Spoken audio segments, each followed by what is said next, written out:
Highs நான் ஜெசோனா. இன்னைக்கு நம்ம எத பத்தி பார்க்க போறோம் அப்படின்னு பார்த்தீங்கன்னா, வெளிநாட்டு சிறையில் இருக்கும் மொத்தம் 10,574 இந்தியர்கள். இதுல ஹைலைட் ஆன விஷயம் என்ன அப்படின்னு பார்த்தீங்கன்னா, மொத்தம் 43 இந்தியர்கள் மரண தண்டனை கைதியா இருக்கிறாங்களாம். இத யார் சொல்லியிருக்காங்க அப்படின்னு பார்த்தீங்கன்னா, மத்திய வெளியுறவுத்துறை இணை அமைச்சர் சொல்லியிருக்கிறாங்க. எங்க வச்சு சொன்னாங்க? எப்போ சொன்னாங்க? இதெல்லாம் பத்தி தான் டீட்டெயிலா நம்ம இந்த வீடியோல பார்க்க போறோம்.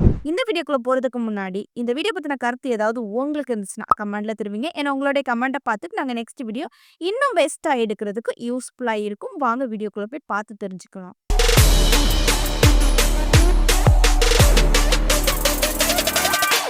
முதல்ல நாடாளுமன்றத்துல மக்களவையில எழுப்பப்பட்ட கேள்விக்கு மத்திய வெளியுறவுத்துறை இணை மந்திரி பேர் என்ன அப்படின்னு பார்த்தீங்கன்னா, கீர்த்தி வர்தன் சிங் எழுத்துப்பூர்வமாக இந்த பதில சொல்லியிருக்கிறாங்க. அப்படி என்னதான் சொன்னாங்க அப்படின்னு பார்த்தோம்னா, அதாவது வெளிநாட்டுல உள்ள சிறைகள்ல மொத்தம் 10,574 இந்தியர்கள் கைதாயிருக்கிறாங்க. அதுல முக்கியமா 43 பேர் மரண தண்டனை கைதிகளாக இருக்கிறாங்க அப்படிங்கிற மாதிரி சொல்லியிருக்காங்க. குறிப்பா இன்னொன்னு சொல்லியிருக்கிறாங்க, ஐக்கிய அரபு அமீரகத்தில் உள்ள சிறைகள்ல அதிகபட்சமா 2,773 இந்தியர்கள் இருக்கிறாங்க அப்படின்னு மாதிரி சொல்லியிருக்காங்க. இப்போ உங்களுக்கு புரியும்படி சொல்லணும் அப்படின்னு பார்த்தீங்கன்னா, இந்த ஐக்கிய அரபு அமீரகத்னா ஓமன், அப்புறம் கத்தார், அப்புறம் சவுதி அரேபியா இந்த மாதிரி பிளேஸ்லாம் இருக்குல்ல, அங்க தான் இவ்வளோ பேர் அரெஸ்ட் ஆகியிருக்காங்க அப்படிங்கிற மாதிரி சொல்லியிருக்காங்க. சவுதி அரேபியா அப்படின்னு பார்க்கும்போது, சவுதி அரேபியால 2,379 பேர் இந்தியர்கள் கைதாயிருக்காங்க.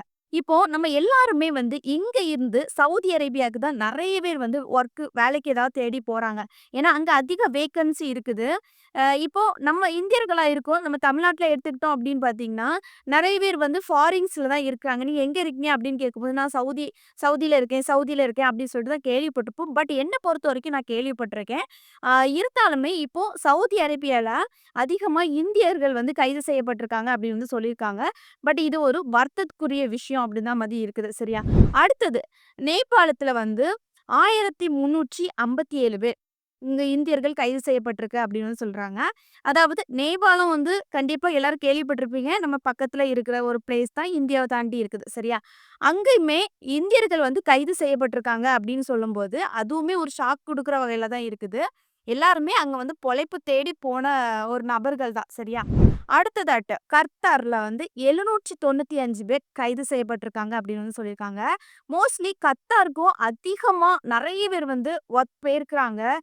நான் எனக்கு தெரிஞ்ச வரைக்குமே நிறைய பேர் நான் பார்த்துருக்கேன். சரியா?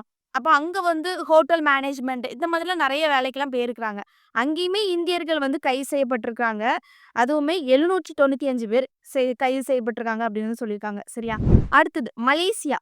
மலேசியால மொத்தம் 380 பேர் கைது செய்யப்பட்டிருக்காங்க அப்படின்னு சொல்லியிருக்காங்க. சரியா?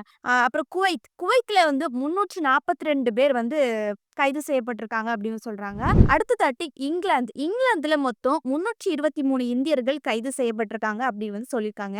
இங்கிலாந்து பொறுத்தவரைக்கும் ஒரு ரிச்சான பிளேஸ் தான். சரியா? நிறைய பேர் இங்கேருந்து டூரிஸ்ட்க்கு கூட இங்கிலாந்துக்கு போயிருப்போம். அங்க நிறைய பிளேசஸ்லாம் சுத்தி பார்த்துருப்போம். அது மட்டும் இல்லாம ஒரு இங்கிலாந்துல ஒர்க் கிடைக்குது, ஏதாவது ஒரு பிளேஸ்ல ஒர்க் கிடைக்குது அப்படின்னாலுமே ஆச்சரியத்துக்குரிய வகையில தான் நம்ம இனி அங்க போய் வேலை பார்ப்போம். அப்படி இருக்கும் சூழ்நிலையில, அப்படி ஒரு பெரிய நாட்டுல இந்த நம்ம இந்தியர்கள்ல மொத்தம் 323 பேரை கைது பண்ணி வச்சிருக்காங்க. சிறையில அடைச்சு வச்சிருக்காங்க. சரியா? அடுத்ததாட்டி எந்த பகுதி அப்படின்னு பார்த்தீங்கன்னா, பக்ரைன்ல மொத்தம் 261 பேர் இந்தியர்களை கைது பண்ணி வச்சிருக்காங்க. அடுத்தது பாகிஸ்தான்ல மொத்தம் 246 பேர கைது பண்ணி வச்சிருக்கிறாங்க. பாகிஸ்தானவ நம்ம சொல்லவே வேண்டாம். கண்டிப்பா நமக்கு எதிரி நாடு தான். இருந்தாலும் அங்க இந்தியர்கள மொத்தம் 246 பேர கைது பண்ணி வச்சிருக்காங்க. சீனால மொத்தம் எத்தன பேர் இந்தியர்கள் கைது பண்ணி வச்சிருக்காங்க அப்படின்னு பார்த்தீங்கன்னா, 183 இந்தியர்கள கைது பண்ணி வச்சிருக்காங்க.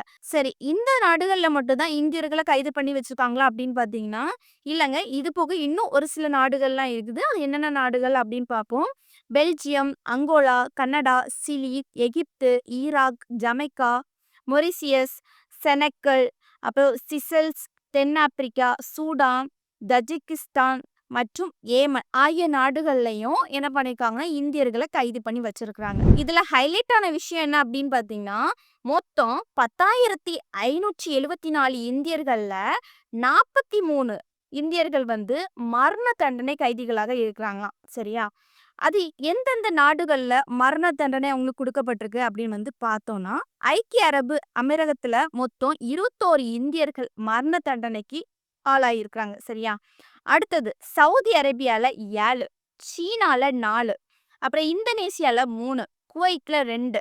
இவங்க எல்லாருமே இந்தியர்கள். சரியா?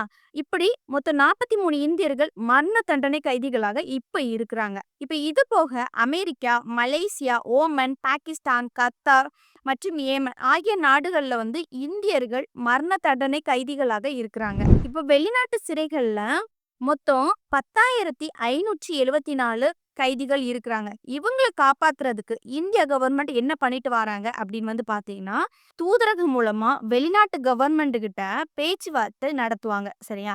அதாவது அவங்க என்ன தப்பு பண்ணாங்க, அதுக்குள்ள தண்டனை நீங்க குறைக்க முடியுமா, மரண தண்டனை எதனால கொடுத்தீங்க, அந்த மரண தண்டனை குறைங்க அப்படிங்கிற மாதிரி பேச்சுவார்த்தை நடத்துவாங்க. இப்படி நடத்தி அங்க வெளிநாட்டுல இருக்கிற கைதிகளை சிறையில் அடைக்கப்பட்டிருக்காங்களா அவங்கள வந்து நம்ம இந்திய கவர்மெண்ட் வந்து காப்பாத்துவாங்க. யார் சொல்லியிருக்காங்க அப்படின்னு பாத்தீங்கன்னா, மத்திய வெளியுறவுத்துறை இணை மந்திரி கீர்த்தி வர்தன் சிங் எழுத்துப்பூர்வமா இந்த பதில வந்து சொல்லியிருக்கிறாங்க. அதாவது இன்னொரு முக்கியமான விஷயம் ஒண்ணு சொல்லியிருந்தாங்க. இலங்கை சிறையில அடைக்கப்பட்ட மொத்தம் 28 மீனவர்கள்ல 27 பேர் தமிழ்நாட்டை சேர்ந்தவங்க, ஒருத்தங்க மட்டும் புதுச்சேரியை சேர்ந்தவங்க. சரியா? இப்போ நம்ம கவர்மெண்ட் என்ன பண்றாங்க அப்படின்னு பாத்தீங்கன்னா, இலங்கை கவர்மெண்ட் கிட்ட வந்து அவங்கள விடுவீங்க அப்படிங்கிற மாதிரி பேச்சுவார்த்தை நடத்திட்டு வராங்க. அதுவுமே இந்த நாடாளுமன்றத்துல தெளிவா சொல்லியிருந்தாங்க.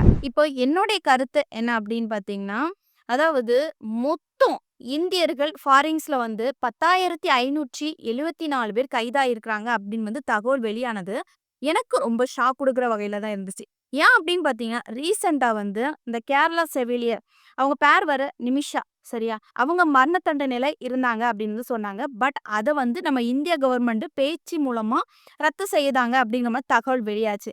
அப்பவுமே நம்ம என்ன நினைச்சோம், சரி இந்த மாதிரி ஒருத்தங்க ஒரு சில ஒவ்வொரு பிளேஸ்ல ஒருத்தங்க இருப்பாங்க போல. சரி நம்ம கவர்மெண்ட் நல்லா பண்ணியிருக்காங்க, சப்போர்ட் பண்ணியிருக்காங்க அப்படிங்கிற மாதிரி ஒரு விஷயத்த எனக்கு கொண்டு போச்சு. பட் இப்போ அது 10,574 இந்தியர்கள் வந்து நம்ம ஃபாரின்ஸ்ல கைதாயிருக்காங்க அப்படின்னு வந்து சொல்லும்போது ஒரு ஷாக் கொடுக்குற வகையில இருக்குது. சரி கைது தானே ஆயிருக்காங்க, அவங்களுக்கு மரண தண்டனை கிடையாதுல்ல அப்படிங்கிற மாதிரி இருக்கும் சமயத்துல மொத்தம் 43 இந்தியர்களுக்கு மரண தண்டனை கைதிகளாக இருக்கிறாங்க அப்படின்னு சொல்லும்போது, அப்படி என்ன தப்பு பண்ணியிருப்பாங்க, எதனால அப்படி பண்றாங்க, அப்படி ஒரு மைண்ட் தாட் அந்த மாதிரி போயிடுச்சு. இப்போ இனி இந்திய கவர்மெண்ட் என்ன பண்ண போறாங்க அப்படின்னு பார்க்கும்போது, அவங்களும் என்ன பண்றாங்கன்னா, அதுக்குள்ள ஸ்டெப் பை ஸ்டெப் வந்து எடுத்துட்டு தான் வராங்க. சரி, இப்ப என்னோட கோரிக்கை என்ன அப்படின்னு பார்த்தீங்கன்னா, இப்ப இவங்க தப்பு பண்ணியிருந்தாங்க அப்படின்னு பார்த்தீங்கன்னா, அவங்களுடைய தண்டனைய கொஞ்சம் கம்மி பண்ணி, அவங்க அதுக்குள்ள தண்டனை குடுக்கணும். இல்ல தப்பு பண்ணல அப்படின்னா, அவங்க வந்து பத்திரமா கூட்டிட்டு இந்தியா கூட்டிட்டு வரணும் அப்படிங்கிற மாரி தான் நான் சொல்லுவேன். இப்ப இந்த வீடியோ பார்க்குற நீங்க, இத பத்தி என்ன நினைக்கிறீங்க? உங்களுடைய கருத்த கமெண்ட்ல தெரிவிங்க. நெக்ஸ்ட் ஒரு வீடியோல சந்திக்கிறேன். பாய்.